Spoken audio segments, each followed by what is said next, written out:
नुकत्याच झालेल्या केंद्रीय अर्थसंकल्पात पश्चिम महाराष्ट्र आणि कोकण लोहमार्गाद्वारे एकमेकांना जोडण्यासाठी कोल्हापूर-वैभववाडी रेल्वे मार्गास केंद्राने मंजुरी दिली. केंद्र शासनाचा हिस्सा असलेल्या 3,411 कोटी रुपयांच्या निधीची तरतूद होणार असल्याने कोल्हापूर-वैभववाडी कामास पुढील वर्षात सुरुवात होणार असल्याचा निर्णय झाला. त्यामुळे गेल्या 30 वर्षांपासून मागणी असलेला कराड-चिपळूण रेल्वे मार्ग आता होणार नसल्याने, तसेच अन्य नवीन रेल्वे मार्ग व नवीन गाड्यांचा अर्थसंकल्पात प्रस्ताव नसल्याने या भागातील नागरिकांची निराशा झाली. कराड-चिपळूण रेल्वे मार्गासाठी पश्चिम महाराष्ट्र व कोकणातील जनतेच्या अनेक वर्षांपूर्वीच्या मागणीचे व विकासाच्या नव्या पर्वाचे स्वप्न संपुष्टात आले.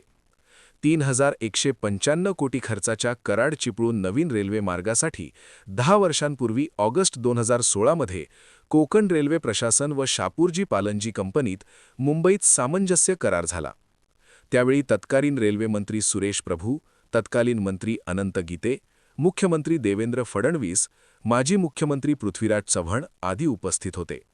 त्याच्या थेट प्रक्षेपणाचा कार्यक्रमही येथील स्थानकात झाला. माजी खासदार श्रीनिवास पाटील यांनी या मार्गासाठी लोकसभेत मागणी व विशेष प्रयत्न केले. कराड-चिपळूण रेल्वे मार्गासाठी दुपदरीकरण व विद्युतीकरणास तत्कालीन रेल्वे मंत्री सुरेश प्रभू यांनी 4,670 कोटी रुपयांची तरतूद करून या मार्गास हिरवा कंदील दाखवला होता. त्यामुळे कृषी, पर्यटन व औद्योगिक विकासास चालना मिळणार होती. पृथ्वीराज चव्हाण यांच्या विशेष प्रयत्नांनी कराड जंक्शन आयडॉल स्थानक करण्याचा शासनाचा महत्त्वाकांक्षी प्रकल्प आखला होता. राज्याच्या अंदाजपत्रकात त्यासाठी सुमारे 928 कोटी खर्च अपेक्षित होता. राज्य आणि केंद्र शासन यांच्या प्रत्येकी 50% हिश्श्यातून या मार्गास मंजुरी दिली होती. नुकत्याच झालेल्या रेल्वे अर्थसंकल्पात कराड-चिपळूण रेल्वे मार्गास मंजुरी न दिल्याने लोकांची निराशा झाली.